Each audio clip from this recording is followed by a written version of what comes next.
Discúlpese la noche, son de las 11:34. Y bueno, está con nosotros Daniela Bugatás, congresista de la República, quien ayer ha mostrado una serie de documentos y ha hecho una nueva denuncia. Él está siempre muy interesado en el tema del deporte nacional y ha hecho una denuncia muy seria contra el Comité Olímpico, que habría provocado incluso una renuncia el día de hoy, aunque quien ha renunciado ha dicho que no ha sido por culpa de usted, que ha sido el presidente justamente del Comité Olímpico. Gracias, congresista Bugatás, por estar con nosotros. Gracias, Mávila, por la oportunidad. Sobre todo por la hora. Cuéntenos, a ver, ¿qué más nos tiene que contar? ¿Cuánta plata se ha despilfarrado? ¿Las facturas, las pruebas? ¿A quién metemos preso? Mávila, no, yo creo que van a ir varios van a ir presos, pero lo que es importante señalar es que nosotros hemos venido haciendo un esfuerzo enorme, y cuando hablo de nosotros, hablo del gobierno, para destinar enormes cantidades de dinero para los deportistas y para el deporte. Cuando hacemos una primera fiscalización encontramos que esos dineros no están llegando al deporte, que esos dineros no están llegando a los entrenadores, que no están llegando a los deportistas, y nos encontramos con una perlita, que es la que yo he denunciado el día de ayer, simplemente que se destinan casi 1,5 millones de soles a decorar la oficina del presidente del Comité Olímpico, dineros que estaban destinados a la organización de los Juegos Bolivarianos. O que el presidente del Comité Olímpico contrata 800.000 soles en asesorías personales en su calidad de presidente del comité. Todo esto con dinero de todos los peruanos. Ahora, ¿no podría este dinero haber estado destinado, digamos, a la preparación y organización de estos Juegos, incluyendo la remodelación de los ambientes y los asesores para ocuparse Debiera, esos dineros estaban destinados para la organización de los Juegos. En ninguna parte de la organización de los Juegos existe un acápite, un rubro que diga remodelación de las oficinas del presidente del Comité Olímpico. Eso no existe. O sea, y además en Mávila es algo que creo que la población no sabe, y quizá muchos de los periodistas no saben, que estos dineros son del Tesoro Público. Y el Comité Olímpico Peruano es una asociación civil sin fines de lucro. Y en las adquisiciones y estas contrataciones no ha existido ningún tipo de procedimiento de contratación pública. O sea, no es solamente la malversación del fondo al haber utilizado recursos que eran destinados al deporte a decorar su oficina, sino que además no se ha cumplido con ningún procedimiento de contratación y adquisiciones del Estado. ¿Este dinero viene de dónde? De tu bolsillo y del mío, de nuestros impuestos, del Tesoro Público. Ese dinero que viene del Tesoro Público, que ha sido transferido por el Ministerio de Educación a través del Instituto Peruano del Deporte, durante la gestión de la exministra Patricia Salas. No se han cumplido con las formalidades de ley, no se debió haber hecho ninguna otra transferencia al Comité Olímpico mientras no rinda cuentas debidamente sustentadas de las primeras transferencias. Esta que estoy mencionando yo es solo una de 3,5 millones. Estamos nosotros en este momento evaluando otra de 47 millones. 47 millones también transferidos en estas condiciones, donde uno de los contratos que hemos encontrado, que estamos evaluando en este momento, te doy la primicia en este momento, un contrato hecho con una empresa española por la friolera suma de 15 millones de soles, contratada para hacer plan de planes. O sea, yo le pago 15 millones a sola firma a una empresa española para que me elabore los planes de los planes para organizar los Juegos Bolivarianos. 15 millones de soles para organizar. No lo he encontrado después que he volteado el contrato por todos lados. Es un contrato que está hecho para que esta empresa elabore planes de cómo van a ser los planes para organizar los bolivarianos. 15 millones de soles contratados a sola firma. Después tenemos cantidades de facturas. Hoy día se acercó un grupo de deportistas y gente vinculada que implementos deportivos que cuestan $100 han sido adquiridos a $1,000. Bicicletas que cuestan $1,000 han sido adquiridas en $3,000. Equipos de boxeo. O sea, sobrevaluaciones descaradas. ¿Y todo esto está demostrado con papeles? Todo está demostrado con papeles. O sea, nosotros ya lo que hemos comprobado y lo que hemos sacado a la luz pública han sido las facturas y los recibos de honorarios que hemos mostrado. Vamos a sacar pronto el contrato que te estoy haciendo mención, que ya realmente que lo que nos debe llevar a reflexión es cómo se logra que un dinero que se supone está siendo custodiado por un Ministerio de Economía y Finanzas que es duro para dar el dinero, termina en manos de una asociación civil sin fines de lucro que se da el lujo de contratar con una empresa de 15 millones para que le haga planes de planes. ¿Puede esta COP, digamos, hacer uso sin rendir cuenta? No, no puede. Y ahí es donde viene la responsabilidad para los funcionarios, porque en los decretos supremos que llevan la firma del ministro de Educación, se establece en el artículo 2, no se le hará ninguna otra transferencia mientras no rinda cuenta de las anteriores. Y esa es una de las razones por las cuales el ministro Saavedra se ha puesto fuerte, y una de las razones es que se le ha venido la noche al Comité Olímpico Peruano, porque el ministro Saavedra es consciente de las responsabilidades penales que tendría él de soltarle más dineros, y esta situación que ya se ha revelado, lo escandaloso que ha sido el manejo, y no estamos hablando solamente de 10 millones, 15 millones ni 40 millones. Las transferencias suman más de 240 millones de soles manejados a simple firma, voluntad y decisión de una asociación civil sin fines de lucro. ¿Tenemos que responsabilizar de todo esto al señor José Quiñones, quien ha anunciado que va a renunciar? Yo me temo que sí. ¿Es el único responsable? No, no es el único responsable, porque ha habido autoridades en el Instituto Peruano del Deporte que nunca debieron haber tramitado estas solicitudes. ¿Está hablando usted de Arturo Woodman? No, Arturo Woodman es anterior, estoy hablando de Francisco Bosa. Francisco Bosa. Francisco Bosa. Y no solamente Francisco Bosa, porque hay que entender que el titular del pliego puede desconocer algunos trámites, pero existen funcionarios, el director nacional de deporte afiliado, el director de finanzas, la tesorería. Hay unas contradicciones tremendas en el Instituto Peruano del Deporte. Uno de los documentos que te exigen es de que no existan las rendiciones de cuentas pendientes, ¿no? Es un documento que está ahí. ¿Y eso está pendiente?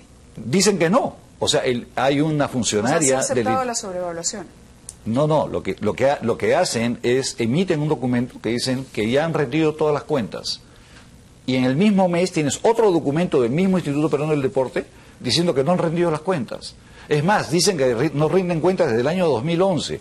Pero a pesar de eso, emiten el documento autorizativo para darles el dinero. Entonces, ahí hay evidentemente una, como dicen los penalistas, colusión o, no sé, ánimo de... Por ahí va la pregunta acerca de las responsabilidades. La Contraloría, congresista.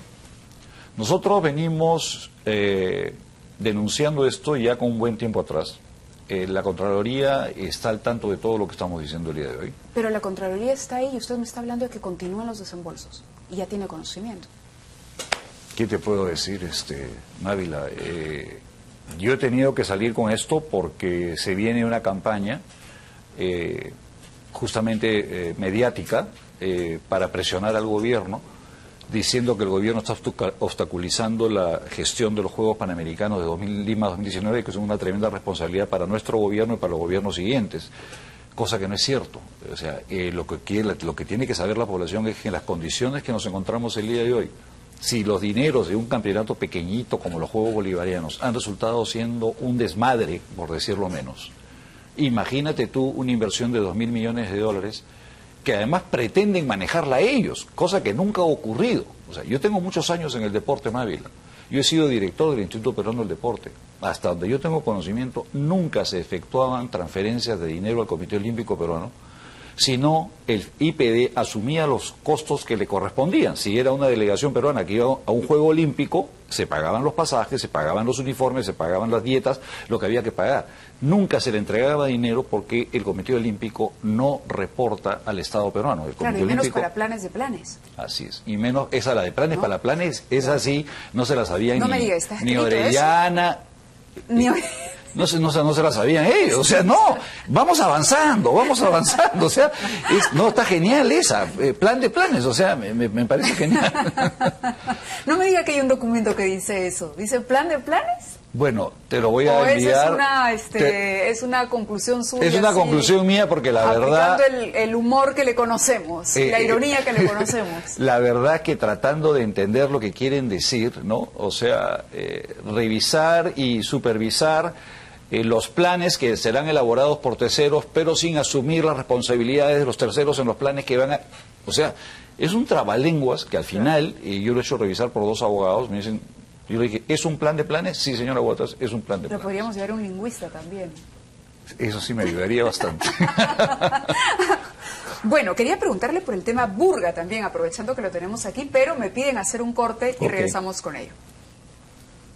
Continuamos con el congresista Daniela Bugatás y queríamos tocar ahora el tema Burga. El señor Burga salió finalmente de la federación después de mucho tiempo a cargo de esto. Para muchos es el responsable de la mala situación del fútbol peruano, pero al margen del manejo que haya hecho del tema deportivo, contratación de entrenadores, jugadores, en fin, y de sus vínculos con la FIFA, tiene investigaciones en marcha, denuncias en su contra por nada menos que lavado de activos. Y el congresista Bugatás nos va a comentar en qué situación se encuentra esto y si, como nos han dateado por allí, esto puede quedar en saco roto. Sí, te han dateado muy bien. Lamentablemente te han ¿Por qué? dateado muy bien. Y bueno, tiene mucho que ver con la entrevista anterior que estaba un representante de la Fiscalía de la Nación. Lamentablemente ya ha habido antecedentes de que el señor Burga ha trabajado también como un cuasi Orellana a nivel del Ministerio Público, ¿no? O sea, no es la primera vez que él ha sido denunciado.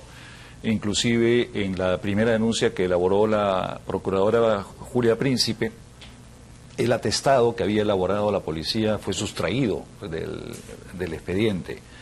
Y si una persona que maneja 60 millones de soles anuales, o sea, si él ha estado 12 años, o sea, son cerca de 750, 800 millones de soles que ha manejado. Muchísimo dinero se mueve en el deporte. Muchísimo dinero que se mueve donde no se le rinde cuentas a nadie, porque ahí ese dinero se supone que es privado. Pero además, ¿sabe qué es lo frustrante? Que ni siquiera vemos los resultados de estas inversiones, porque lo que siempre se dice con relación al deporte, incluso en el tema del fútbol, es que el problema del Perú es la falta de dinero. Siempre dice eso. No, es la falta de criterio, es la falta de capacidad de gestión, es la carencia de honestidad. Porque te digo una cosa, viendo lo que está pasando con el deporte nacional, los entrenadores están 5 meses sin cobrar, pero se están pagando muebles 1,5 millones, facturas de planes de 15 millones de soles, viajes y pasajes y estadías y hoteles a regalar, jarrones de $4,000, etcétera. Entonces, no es que no hay dinero, el dinero lo están malversando y no lo están destinando al deporte, que es lo mismo que ocurre. O sea, ¿quién es el señor Burga? O sea, la ley del deporte tiene un criterio que establece que para ser dirigente deportivo tiene que reunir ciertos requisitos: haber sido deportista, haber ejercido la dirigencia deportiva de los niveles iniciales, a nivel distrital, a nivel provincial, a nivel nacional. El señor Burga nunca fue dirigente deportivo. Entonces, ¿qué cosa le puedes pedir peras al olmo? El hombre en su vida dirigió nada. Llegó ahí, no olvidemos, puesto por el señor Vladimiro Montesinos, y se apropió de la Federación Peruana de Fútbol en el año 1993 con el apoyo del Ministerio Público, con el apoyo del Instituto Peruano del Deporte, etcétera. O sea, los problemas y lo que ha logrado hacer este grupo alrededor del señor Burga, ellos se robaron la federación. O sea, la federación, la gente no sabe, sí era un organismo público. El estatuto de la Federación Peruana de Fútbol fue promulgado por Basadre. ¿Saben quién es Basadre? El que fue ministro, el escritor. Ya. Él promulgó los estatutos de la Federación Peruana de Fútbol en el año 1958. Y el artículo primero dice, organización de carácter público. Entonces, tanto es así porque... ¿Pero qué pasó entonces cuando la FIFA salió en su defensa? No salió en su defensa. Ahí fue donde utilizaron... La FIFA lo único que dice en el año 93 es, sugerimos que hagan elecciones. Muy bien. Entonces, recurrieron al Congreso de la República, al señor Rafael Rey, por como era un decreto supremo el que creaba la Federación Peruana de Fútbol, que la reconocía, tenías que modificarlo a través de una ley. Entonces, al momento que le dan la ley para que se establezca el proceso eleccionario democrático, solamente el proceso eleccionario, aprovechan y cambian, es decir, el carácter privado de la asociación. Y como una jugada que no estaba en la ley ni en la solicitud ni nada, sino al momento de redactar el estatuto, como se dice, se roban la Federación Peruana de Fútbol. Ahora, el tema Burga es delicado porque además la única investigación que todavía continúa en proceso es la que acabamos de mencionar, la de la doctora Y que hemos Príncipe. oído tú por tu lado y yo por mi lado, de que ya han arreglado para que la manden al archivo, y cuando hablo que ya han arreglado, estamos hablando de muy buenos billetes, uno encima del otro, que lamentablemente existen... Que habrían ido a parar a la mesa o al bolsillo de algún fiscal que está ordenando el archivo. Y eso es algo que lamentablemente lo estamos O sea, vengo de oír la entrevista anterior, Mávila, no le vamos a contar cuento a la gente. O sea, Orellana tenía en el bolsillo a la mitad de la fiscalía y la otra mitad parece que la tenía el señor Burga. Y nosotros lo vamos a constatar en estos días, pero para tranquilidad de la gente, nosotros hemos presentado una segunda denuncia contra Burga. Esa denuncia la hizo suya el ministro Urresti, el fiscal Ramos Heredia la admitió, la división de lavado de activos de la Fiscalía, y no vamos a parar en este intento de eliminar todo acto de corrupción en el deporte, que para mí es un acto de traición a la patria inaceptable, Mávila. O sea, no podemos, con lo que nos cuesta destinar recursos para el deporte, que los recursos del deporte sean utilizados de la forma como vienen siendo utilizados. Hay flaquezas, sin duda, en el sistema. ¿Qué podemos hacer para cubrirlas? Porque justamente estas mafias llegan a tener las dimensiones que tienen porque conocen perfectamente dónde están los huecos, ¿no? Conocen dónde están las debilidades y las aprovechan al máximo. Yo creo que nos hemos equivocado, Mávila, del enfoque. Hemos oído intentos de buena voluntad de hacer reformas integrales cuando hablan del Ministerio Público, del Poder Judicial, la Contraloría General de la República, de los poderes del Estado, porque evidentemente para que subsistan este tipo de mafias, sea Orellana, la mafia Burga o las que sean, es porque hay falencias en el Ministerio Público, en el Poder Judicial, en los poderes del Estado. Yo creo que reconociendo esa situación, lo que tenemos que crear son nuevos juzgados. O sea, tenemos que crear nuevos juzgados, nuevas fiscalías, con nuevos perfiles de las personas que escogemos, con participación de las universidades, comenzar a crear una élite de procuradores, una élite de fiscales, una élite de jueces que tienen que recibir toda la protección del Estado. No podemos quedarnos en este intento de fortalecer el Ministerio Público, fortalecer el Poder Judicial, no podemos quedarnos por decir no tenemos recursos para contratar más abogados o contratar más asesores o contratar más facilidades.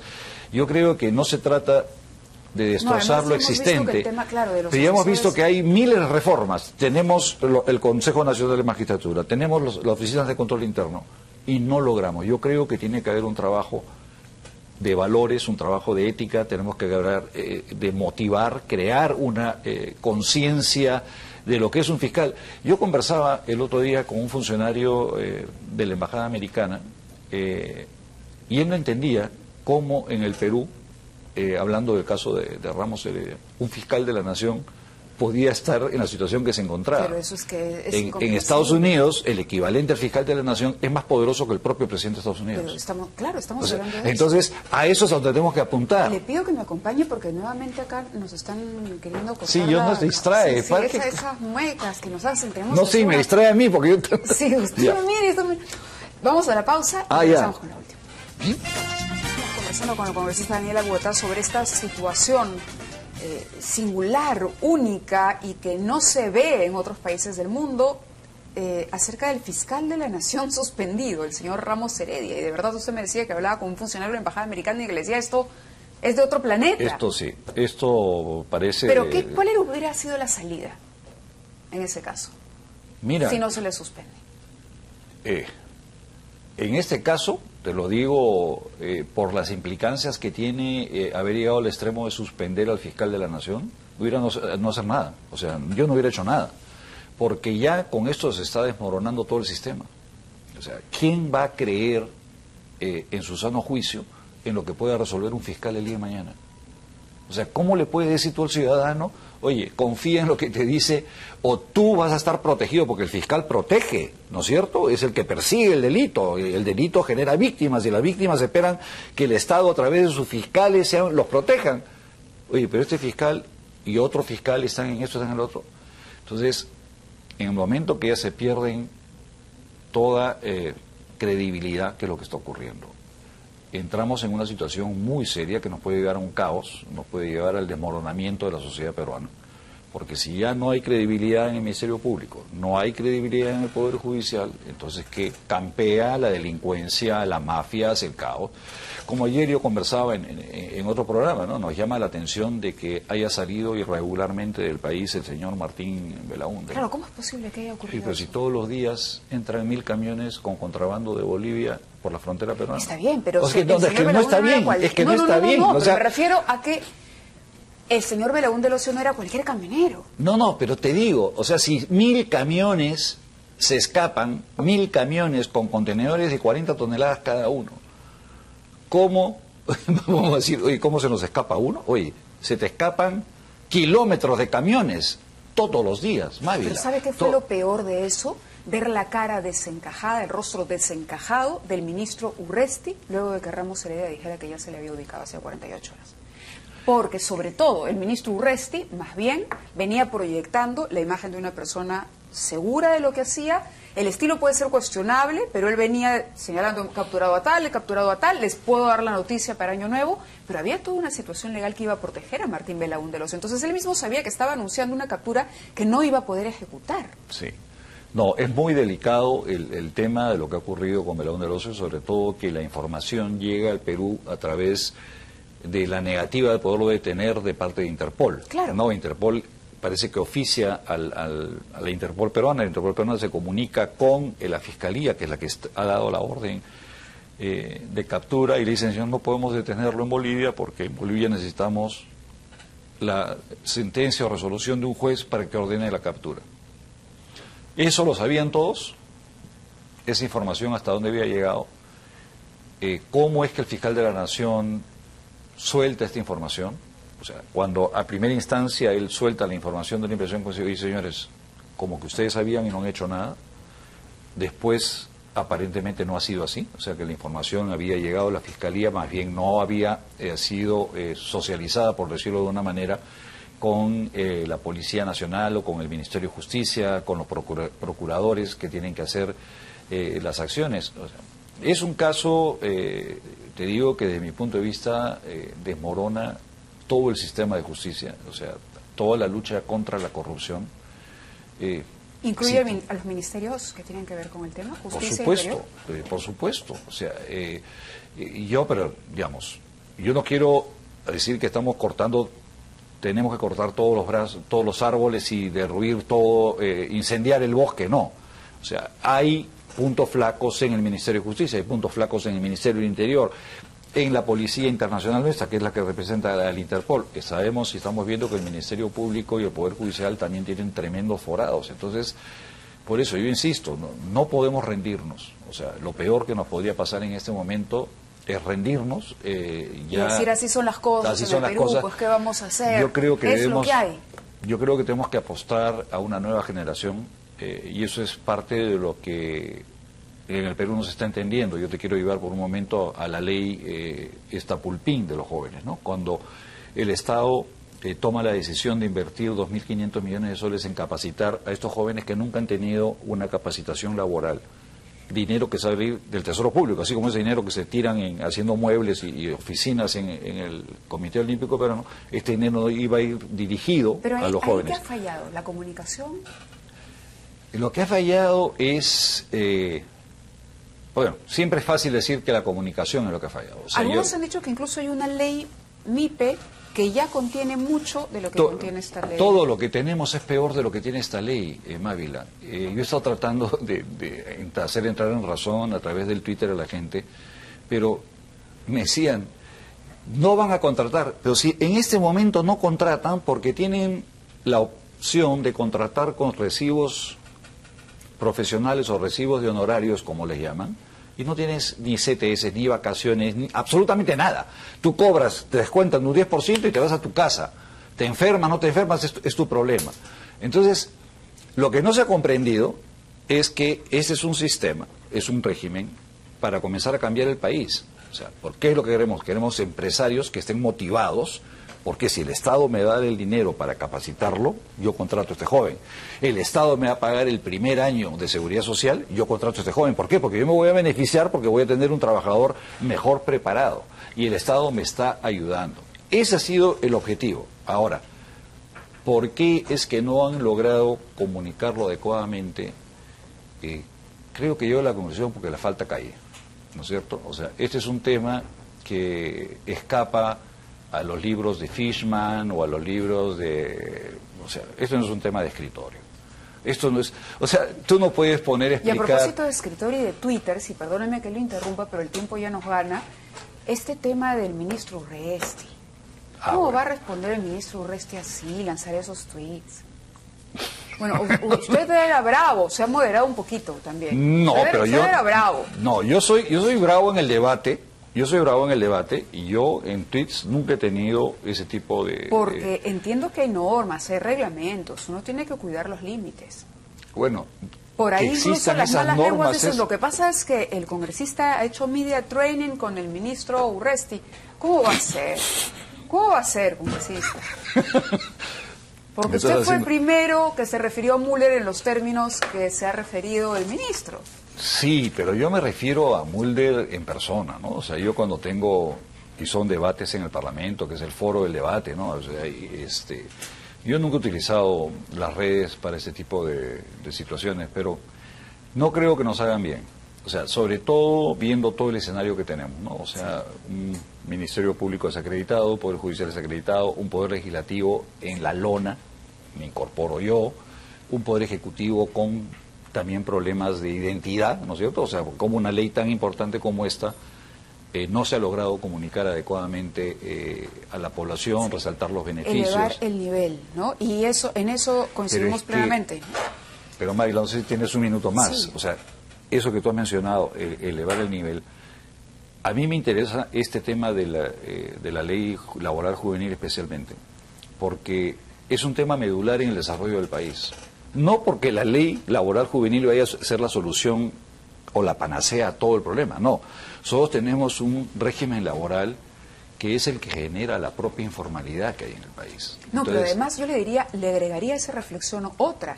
Si mañana se establece o se dicta una norma que puede ser discutible, pero que no es del todo bien comunicada por el desarrollo del país, que además puede ser una estupenda norma, pero si adolece de este mismo problema y empieza el manoseo político, entonces estamos... Pero es que no es solamente manoseo político. Mira, yo he estado analizando el tema de las utilidades, ¿no es cierto?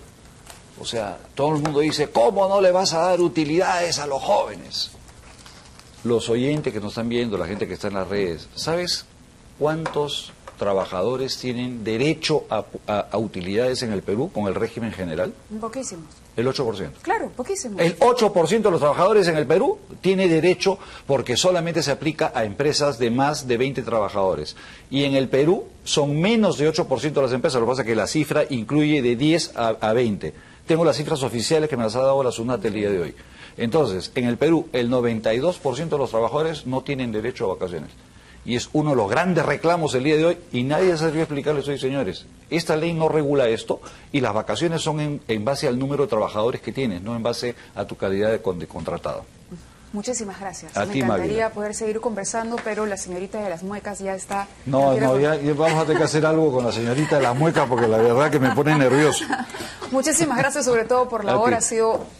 de verdad muy interesante poder conversar con usted esta noche. Un gusto, Mavila. Y a ustedes, como siempre, gracias por estar ahí. Que tengan muy buenas noches y regresamos mañana.